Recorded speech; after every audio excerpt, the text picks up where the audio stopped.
And we are back. Just because it's being ignored, don't forget how pretty the Pleroma is. Just for the record. Yeah. I know my Rhino has been like Mr. Honeymoon phase, but this sumbitch is sexy as hell. Even though it's weird. One of those front pocket, one of those back pocket. Oh, those knives are too pretty to back pocket. This goes back pocket almost every time. You're a monster. Yep. Also, it is a penis on your backside, so there's jokes there. There's definitely jokes to be had there. Yeah. I just want to say, for the record, Zinx, you should definitely go for it. What's the worst that could happen? I hear homelessness is nice in the summer. Oh, no. Taking things to a dark place. We're going to go to the... That's condoning that. That's just for the record. It's No, I'm definitely not condoning that. Last question of the night is Spidey hole, thumb studs, flipper. What's your preferred method of opening a knife? And we actually got quite a number of answers to this question. Cool. Let's fire that off. We'll save the commentary until we hear the end because we all have commentary. But yeah, let's keep it brief with the answers and then go from there. Emerson 1095 says thumb stud, thumb disc. Probably about 80% of his folders have a variant of one of those. Mr. Fisk says hang on. My only small comment about that is he said thumb disc instead of Emerson opening. Yeah. So being an Emerson 1095 is his tag. That's true. I'm just saying. He snuck thumb disc in anyway, continue on. Yes. Mr. Fisk says thumb studs. If you know anything about Mr. Fisk, that's not surprising. Given PNW says holes or studs for me. He's falling out of love with tabs, like flipper tabs. Fair enough. That's the right answer. That's the right answer. Fair enough. Mr. Zink says it really depends on the knife. I tend to pick out Spidey holes and flippers more than anything else. New answer from somebody we haven't had before. Colt Tivany.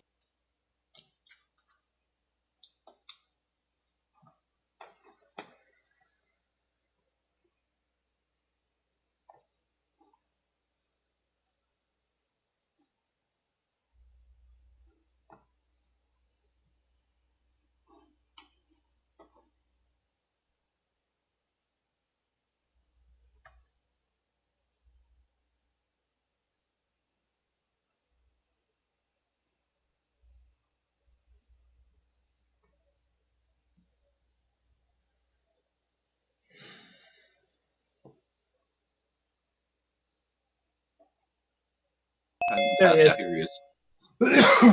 Okay. We're back. Yay. Sorry, guys. I didn't want to say anything because it was going so well. Yeah. You had a crash? Yeah, that was Zoom that went out. Okay. So I'm glad to see we're getting our money's worth for the subscription of Zoom to keep this shit pro. Yep. Thanks, Zoom. Thanks. It could be an issue. Right. Yeah. I don't know why Darren's blaming me, but evidently I'm the one that broke the stream. So. Oh, because you were the one talking. Yeah. That's the only reason why. Yeah. Sure. That's fair. That's a fair answer. But what I was saying before we went down was Colt Vinny 45, flipper a thumb stud for them. Tom's says all of them, which personally I think is the right answer. All of them. Yep. Yeah.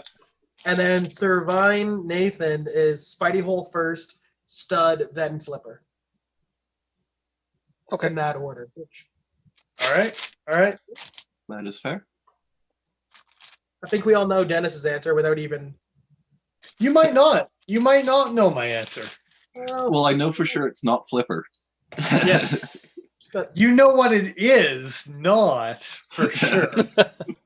Yeah. But having said that, love the 804. Mhm. Hey, yeah. As far But as that's like the first Flipper that you've come to love, isn't it? yeah, for sure it is. Yeah. And the simplicity of how straightforward that design is and how good the build quality is on that knife, it's hard not to love, right? Like Mhm. it's yeah. And it's made me look at flippers more, for sure. Yep. It's opened my eyes in that world. But I think I have two answers, and one's not surprising in thumb studs. And Yeah. because Benchmade loves their thumb studs, and because I love Benchmade, I love thumb studs. Therefore, yeah. But when it comes to ease of sharpening, spydiehole all the way.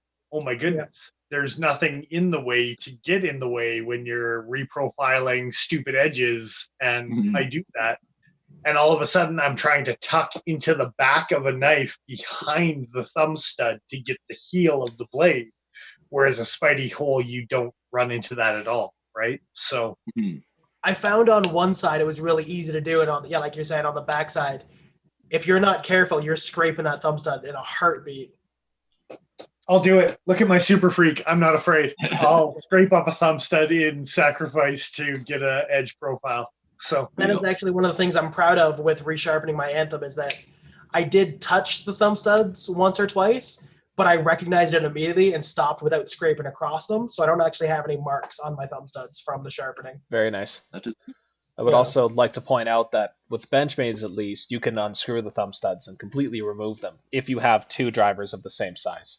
And as long as that's they're what they say. as long as they're not Loctited to shit, because in that case, good Yeah. luck. Good luck. They tell you those things. And then I'm going to say right now, with my own personal experience, 60% of the Benchmades I have will strip screws before you actually are able to undo thumb studs. Yikes. And you've I got a 40% chance of it actually going well for you. So, actually had a customer get upset with me because I explained to him why I wasn't going to try and pull his thumb studs off his Benchmade for him because we only had so many T6s and I was going to for sure break them. And explained that unfortunately we didn't have heat to heat them up to get through that Loctite. But if he was to go and take some T6s and some heat, they'd come apart no problem.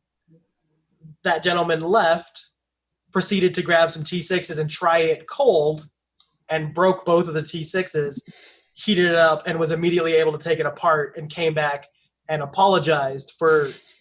He didn't even say anything to me in the moment, but he thought I was a real asshole. And told me when he came back that I thought you were a real asshole the last time I was here, and I wanted to thank you. You were absolutely right about those thumb studs. it's a beast. It's a beast redeeming. to be able to Yeah. do. Yeah, no. As far as me, I think I'm on the same boat as Tom's. I don't care how the knife opens as long as that knife opens nicely. I'm cool with whatever opening mechanism that knife has. I am kind of I only have one in my collection, but I really do like front flippers. As far as the fidget factor, they're a lot of fun. But that might just be because they're the newest thing on the market. No, I'm with you. I've enjoyed front flippers for years before they were a fad. I freaking love them. So I hope they stick around for a while. But I think it is a love or a hate thing for sure. Most definitely. And for me, I think it's more of an aesthetic thing, knife to knife. But that being said, is my least chosen is probably going to be a spider hole just for the aesthetics of having to compensate the design of the blade to fit the hole in and stuff like that. Yeah, that makes sense. Yep. I think I agree, and I still rank opening holes. I think in the number one position, whether it's on my Real Steel or on a Spyderco. That's unobtrusive. But a close second is this particular flipper is my favorite way to open any knife. This particular flipper that you can access from the top is just awesome. Yeah, the top flipper. Yeah. So yeah. what he's saying is it's a front flipper, but No, it's not. Front flipper, Yeah. you'd have to go from here. Yeah. No, you don't. It's a Or, top okay, flipper. or you could go like me and open it that way. But yeah, flippers, opening holes, and then honestly, after that, I really don't care. Like, as long as the rest of the knife is well put together, as long as it opens nicely, I'm okay with thumb studs, flippers, whatever. I think for deploying, I still enjoy a thumb stud more than anything else. Mhm. For like the actual deployment of the actual knife itself. I think the reason why I like Spidey holes is because when I'm picking up a Spyderco, I don't look at them for their artistic or their aesthetic. Aesthetic. They're a workhorse for me. And as far as a workhorse goes, having a blade where they're completely inobtrusive, you're not going to catch it on a pocket.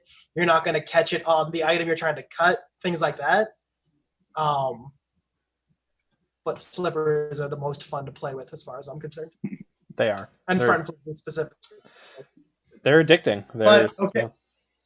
Okay, so you say that a flipper is fun to play with, Yeah. but then there's also the argument that an access lock is also crazy fun to play with. I So completely agree. what's more fun to play with? But I Fidgeting can't. with an access lock or playing with a flipper? But I can't pick open my access locks. You see my dilemma? No, I understand where you're coming from. Yeah. But the closing action on a Benchmade and the fidget 100%. factor, yeah, I think they win regardless of opening factor. So you got to ask yourself, what's better, the opening of a fun flipper or the closing of a Benchmade access? Well, I'm going to be honest. If you have an access with a flipper, they're the worst of all worlds. hey, I own a Benchmade 300.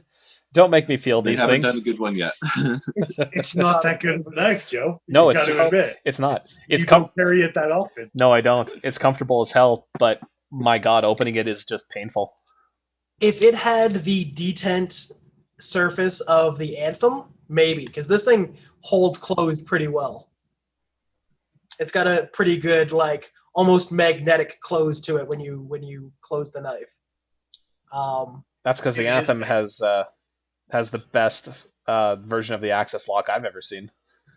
Yeah, it's got a coil spring. It Sure is does. more better than the Omegas. I was saying to a customer on the weekend that this has more in common with the Manix 2 than it does with other access locks. It certainly does. Yeah. Oh, there we go. John in Mississauga has a question for us, and this is completely relevant to recent history and something that just came out. What are your thoughts on the Wee Knives banter by Ben Peterson? Yeah. I want to get it in I hand. liked his inspiration for it. Yeah. And if the blue sequel and a mini H&K had a baby, That would be it. It Yeah. probably be the Wee Knives banter. Yeah. So It would. I like the look of it. Everybody I've seen talking about it so far has said comfortable in hand. So, yeah, I'm into it. If I get the chance to pick one up, I probably would. Yeah. one of the reasons I call out the mini H&K is because actually Zach, that still works at Blade HQ, says that this is one of his favorite knives of all time, and that the banter almost took its place Mhm. Almost. for Wow. one of his favorite knives. And I think he was being polite to Ben, being like, it didn't take its place, but it was close, I think. And so in the video that you watch, yeah, there's high praise and a lot of comparison, even from a guy that worked with Ben, which was Zach, who's still with Blade HQ, right? So, yeah. The one thing I will say about the banter is I like the fact that the blue knife has black thumb studs and the black knife has blue thumb studs. Mhm. It's That's a nice little touch. Yeah. The black version is the one I have my eye on for sure. It's That little just pop of blue. right amount of splash of color that it doesn't irritate me. Yeah, for sure. So Of the two, I actually like the black one more too. That little splash of blue for the thumb studs is nice. Mhm. Francis is saying, didn't Spyderco have the same issue with flippers that Benchmade does until the smock? And I would say yes, for the most part. I don't know. The Spyderco dice in particular was an early-ish model that I thought did really well in terms of a good flipper action. But yeah, not necessarily across the board, but knives that didn't. I disagree. I don't think the dice or the domino had exceptionally good action compared to a KVT from DT or not even exceptionally an good, IKBS. but it was still good feeling. It wasn't as bad as a lot of the other offerings that they came out with. I think one of the ones that went under the wire was the Southard. And the Southard wasn't the prettiest knife in the world, but it was brown or black, and the black was a good-looking one with 204p at a very reasonable price. I don't know. The Southard was stupid popular for a while. I remember not particularly caring for the flipper action on that particular model, actually, and it may have been just the one that I got to handle, but I don't remember liking it.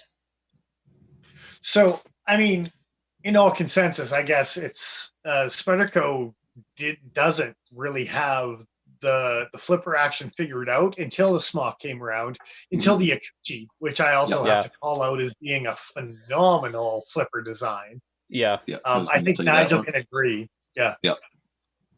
That wheel flipper is just really cool.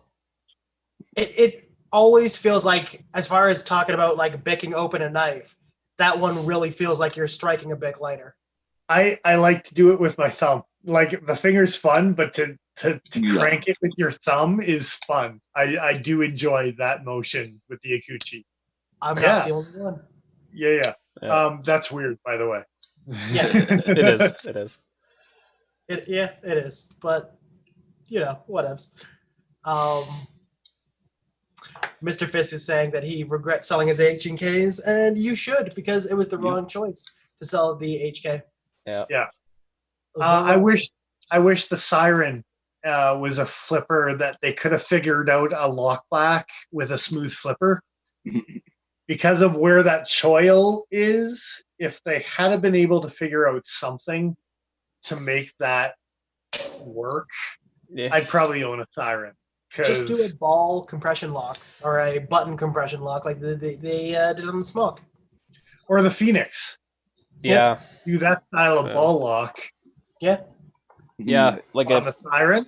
If they had stuck this, and you can see there would be room for a flipper, but talking about silly knives. Yeah, and weird locking mechanisms, right?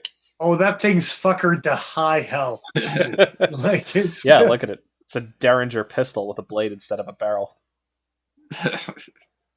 Pew, pew. My money's on the old lady with the Derringer. So I'm just saying. She's used that thing. She's killed people. I feel like I missed all of that conversation where we all of a sudden were talking about Derringers. It happened quickly. Yeah. Sure did.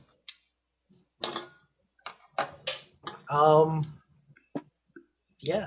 We're kind of at the end of our questions, kind of at the end of our answers. So do we want to open the floor to the lads here in chat? Yeah, let's see if anything they want to throw at us. Yeah. Give me a question. And by me, I mean us. Definitely don't throw questions directly at me. I probably don't. Oh, my eye. So I will say Nigel threw up his M4 Griptilian earlier that he was carrying. Yep. I also have an M4 Griptilian, and if you can see the number on it, let's see here. Which one's backwards and which one's forwards? Oh no, you're both forward. I'm backwards. Okay, because on mine it's showing one way and one the other. I'm definitely backwards. No, so on my end, I'm the only one who actually shows up backwards because I'm the one recording it. It's to help me mirror my position. But you guys are coming through perfect, so I can see that Dennis is 749 and 796. Double check that. 706. 706. Okay, they're coming in blurry here. Yeah. So, I just want a little bragging rights that I have 749 out of 750. So yeah, on that one. And no, I haven't carried it. It's in this pouch right here, and it stays in this pouch right here. So with it being the second last one made, I can understand that more than the 706th. Yeah. No, but Nigel's just weird. He's got some good numbers in his, for sure. No, and you know what? I fully appreciate the fact that I was just like, screw it, I'm carrying them. It makes me want SHOT Show knives that much more. Yeah. Because As I will far just as the carry it. carryability and not so exclusive and things like that goes, Yeah. I can understand that. You made it okay, Nigel. You made it okay. It's freeing. I just have other things to carry. That's all. This is true, yes. Yeah. Not so much necessarily in the carrying side of things, but since I practiced on my Anthem and resharpened that and got really comfortable with it, I'm going to reprofile a couple other things. You know, Excellent. like my $200 Rook knife and things like that. That probably should have been the thing that I practiced on first. Yeah. Well, But I figured if you go full bore, you're more likely to take your time and be patient. Yeah, there's this fear of the fear of fucking up. There's also no thumb studs on this one, so I can play a little bit more with thinning things out, and mucking about now. Absolutely. Now that I'm comfortable. Although it's S35, so I probably won't thin it out too much. Yeah, I've been hearing mixed reactions from people thinning out S35 from other companies, so interested to see how that goes for you. Well, you need to thin out S45, and yes. it's gonna take the standard of S35. I really think there's gonna be a bigger gap, and S35 is gonna fade away, and it's gonna be an S30 to an S45 jump. Right. Yeah. And S35 is gonna do what S60 did, and all of a sudden, no one fucking uses it anymore, Except for Chris Reeves. Yeah. That's kind of yeah. I would love to That's see kind of Chris why- Reeves go to an S45. That would be cool as hell. For what? and that's kind of why I never gave S35 that much consideration, is there wasn't that much of a difference in my mind from S30, so it was just kind of like a meh.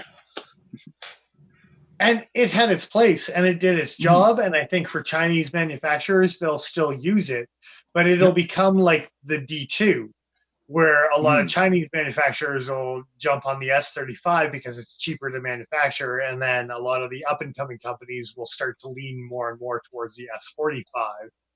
Yeah, Hopefully that'd be nice. because of the edge stability that it potentially offers, right? So It'll only be cheaper if it stays popular, where they're making a lot of it. If they stop making a lot of production of that steel, the price might skyrocket because it's so rare. I've and I know that this is early days, but I've already started looking for precision ground S45 to use in my friction folders, because I can get S30, I can get 20 CV, but I'm waiting for the day I can start ordering S45 because I want to play. I want your knife. I would carry your knife with a Scandi grind in S45. Scandi. All right. Yeah. It's a thick enough behind the edge knife that even if you started where your secondary or your primary bevel begins and just Scandi it straight down with S45, I think that design would be freaking bang on. You mean really do. You mean to a zero ground edge? Like Basically, like true Scandi? Yeah, okay, that could be interesting. I'll have to think about that. Like how I've been doing these guys. Right. That's still a convex. I think more of a true Scandi with Joe's knife. Straight. For the record, just like that, because I've been playing with full flat for a while, and I'm trying to get the machining right to make it even thinner behind the edge. But if S45 is nice and stable behind the edge, I almost want to try just a full Scandi, full zero ground. I'd be interested in seeing what that does. Samurai sword the shit out of that thing. Like, it's seriously. Yeah. That'd be scary. So we got a couple comments here from Francis. He's saying, reprofiled Anthem, I'll take it for half price. You can try this thing for my cold dead hands. That's not happening. Cold dead hands. Yeah. Wait. You shouldn't say no to Francis. You could trade an Anthem for something really fancy. He wants an Anthem. But not at half price. You and Francis might have to talk. Not for my Anthem. We Okay. can talk about other things. I like my anthem a lot. Okay, I'm just saying. Francis has very nice things. Would you trade a Norseman for a anthem? I mean, yeah, but that would be a really dumb trade on his part. I'm just saying. Francis has nice things. You shouldn't give up on that trade. I'll just trade my collection. Can I just give you all of my knives for your? for one night. Yeah, but I wanted to reiterate: it is not reprofiled; it's just resharpened. I followed the profile that was already on this knife. It's Right. still a 20-degree factory, supposedly. It is what it is, whether it's 19 on one side and 17 on the other, or whatever. I just followed the bevel that they had. I see what you're saying. He's also saying that he's heard that Chris Reeves actually is changing to S45. He said he read it somewhere or heard it somewhere. I'll believe it when I see it. I'll believe it. I'd love for it to happen, but yeah. Well, just think about the way that they sharpen their Tantos. That would be extra stable. You know what I mean? In the S45. Yeah, for sure it would be. Yeah, it would be a nice move if they did it for sure. Zans, even the way that the Tanto or otherwise, even the spear point with S45, you could definitely push the envelope with how much blade you're getting and thin out edges on those as well. Yeah. Mr. Fisk is collaborating that he had heard S45 as well. Cool. John and Miss Saga just got us all on Instagram, so hey man, appreciate that. Thanks, brother. Yeah. I'm still going to throw it out there. I threw it out at the end of the last video, but the first person to subscribe to our Patreon on a contest giveaway level, I think it's $15 a month. 10. I want to say something like that. Yeah. 10. We'll put up something that's in the multiple hundreds of dollars as far as the contest goes, just to be able to push it. I'm just saying. Yeah, it's all right. There's one person that could straight up win a whole bunch of cool shit just because they happen to subscribe to us. So, yeah. And our main push for trying to get the Patreon going is so we can do more of these giveaways for you guys and offer stuff back out to the community as well. That's exactly it. And why I say multiple hundreds of dollars is because literally we're sitting on giveaways that are going to be big coming up, and we're going to do them smaller and smaller as it coming up. But $15 is absolutely nothing compared to what you're going to win on this one, let alone what you're going to win 3 contests down the road, right? So $10. $10? $10. It's 10, not 15. $300. What I've been trying to say. A $300% in return on your investment kind of thing. No, not even 300. It's more than that. Way more than that. Number's much higher. Never mind. And if you're the only person subscribing for 3 months, that's 3 contests, and you're probably going to take home a G worth of product. So even if it's one person, you could seriously capitalize on some cool giveaways that we're doing. Yeah. That's it. I just want to point out too, Francis says he's not that drunk to trade me an anthem for a Norseman. And I don't think it's physically possible for a human being to get that drunk. I could make Francis that drunk. I was going to say, but we can try. He comes over, we throw some knives, we have a bonfire. Things happen, man. I mean, you wake up the next morning, there's regrets. Oh my. You may have lost something important to you. And yet no knives were traded. Zero Oh, no. viewership. Not Oh, really. no. He's still got the Norseman in his pocket. He still feels just as guilty. I should say, we were talking about guilty pleasures before. The Norseman is a guilty pleasure of mine. That's a silly looking knife, but I love it just the same. You're wrong. I don't dispute the action. Jesus, they're beautifully made. But, I mean, yeah, what's the other one that they make? The Rask. The Rask. The Rask is much more classically beautiful. It's still not a good-looking knife, though. What? You don't like the Rask? No, I don't like either one of them. I don't think either one of them are a good-looking knife. I think they're beautifully made. You're on the glue. The technical aspects of those knives, just amazing. It's through the roof. It's absolutely through the roof. But as far as the aesthetics of those knives, That's a pretty. I'm going to bring you back to column A. See, but to some people, that's downright hideous. Yeah. To these guys, it's downright. Pretty. And I mean, Mr. Fisk is on your side, Dennis, which is not surprising. He usually is. Yeah. Who? Sir? Mr. Fisk. Yeah.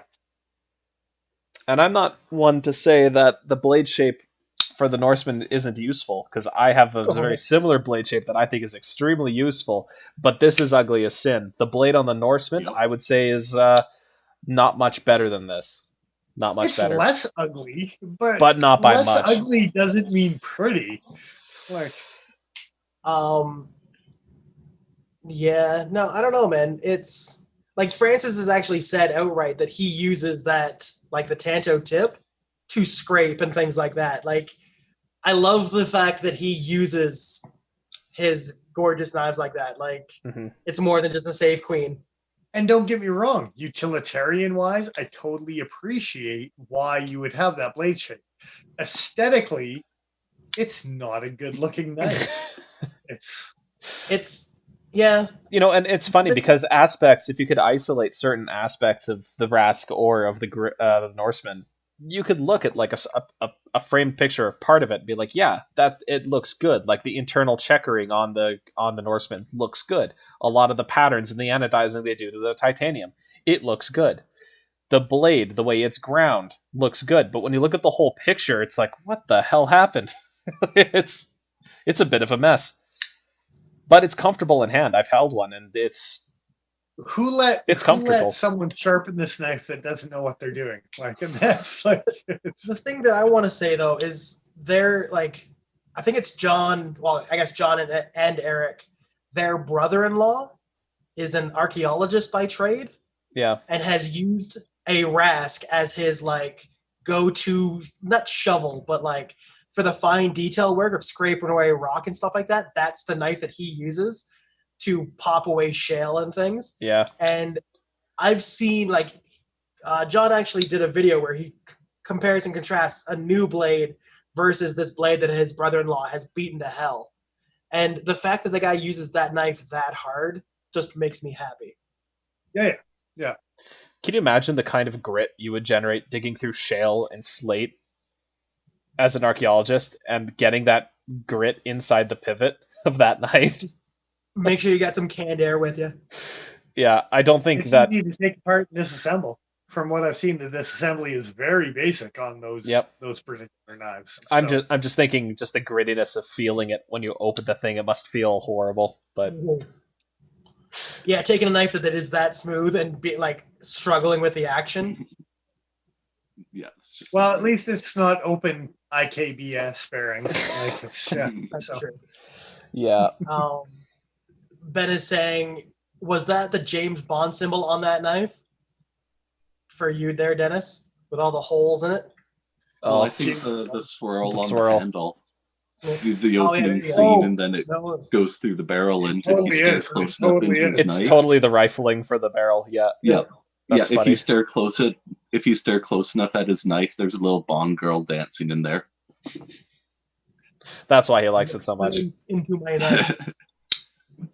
And Justin saying here he would love a Norseman action on something else. Yes, exactly. And that's why you buy a Shiro instead. Okay, that being said, I did play with Morgan. He's got a Rask and he's got a Shiro Neon, I want to say. Mm-hmm. They're close, but the Rask, I don't know. The Rask is a lot better. You know what? I shouldn't even say that they're close. The Rask is a lot better than the Shiro. A lot better? I'd say a lot better. I would say a little better. I'd say a lot better.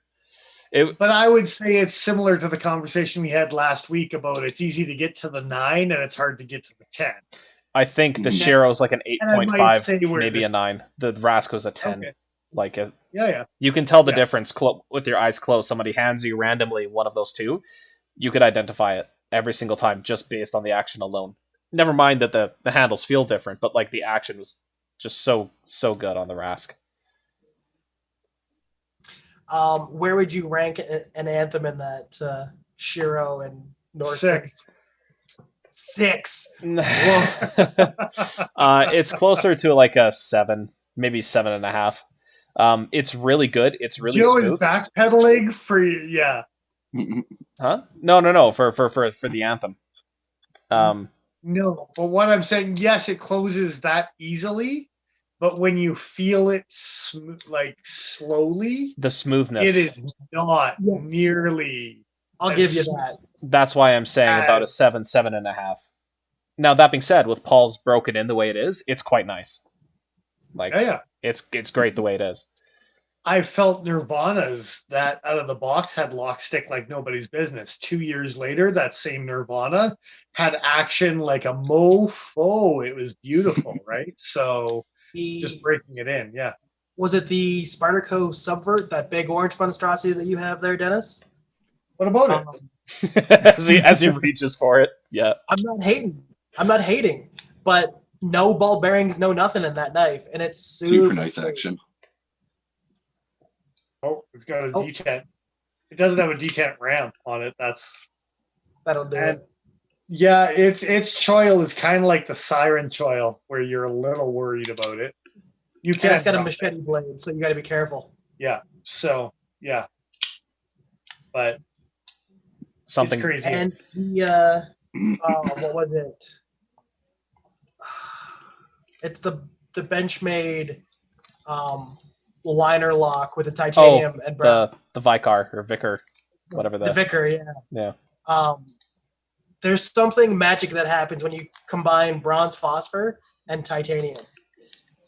Yep. I'll agree with that. I think most Sabenza owners would agree with you as well. Yeah. There's just that hydraulic smoothness that's just great. Yeah. The Sleesh buoy, that's another good example. Yeah, it's not as smooth as the ball bearings on a Norseman or a Rask or a whatever. I would say maybe not as free flowing, but I would still say as smooth. Like as smooth, yes. Yeah, the action on it is as smooth, but it doesn't. And I think that's the difference with the Anthem is more free flowing, if anything, but not as smooth when you feel it like on a slow basis. You can feel the bearings move. Yeah, and that's actually one thing I found on most ball bearing knives, especially the ones with titanium handles and no protection on the inside. If they haven't developed a track, you can feel the grittiness, even if it hasn't been over tightened. Indeed. On that note, I know for a fact, I just saw Nigel stretching his back out. I know my back's killing me. And it is on the later half of 9:30. Yep. Knife. You should show that thing off. Trade you an Anthem for it. Really? No. Paul, if you end up with that knife and not me, I swear to God. Yeah, no, that one's all yours, Joe. Well, you said Anthem, so I don't know what Joe has in his collection, and Sabenza's not going to be good enough. Oh wow, Anthem over the Sabenza. Yeah, sure. I agree, Canada? But yeah, F&A cotton, F&A. Yeah. I like my Anthem.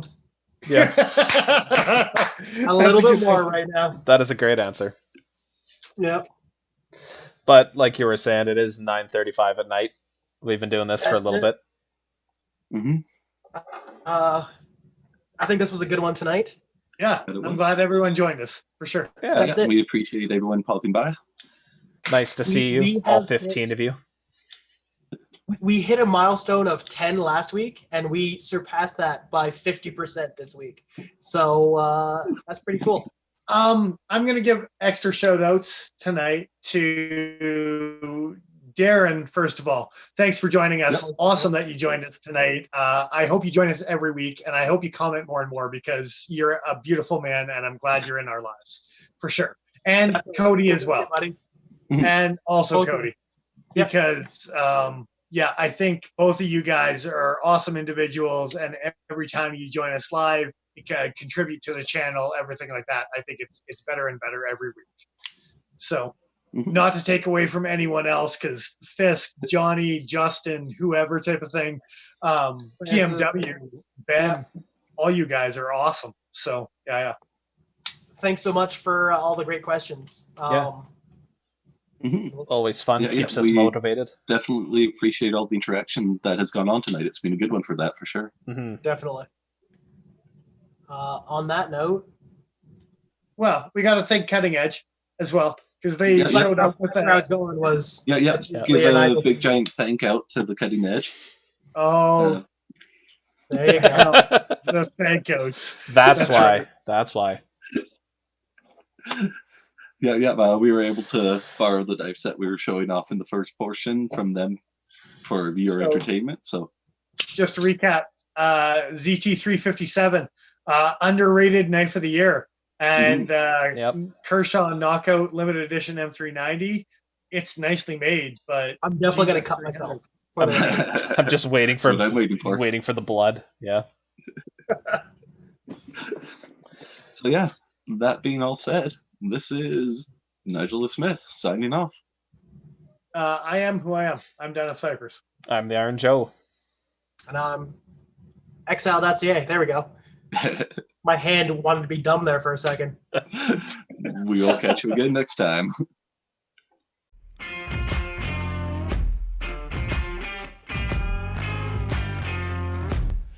We don't need bigger knife. Yeah.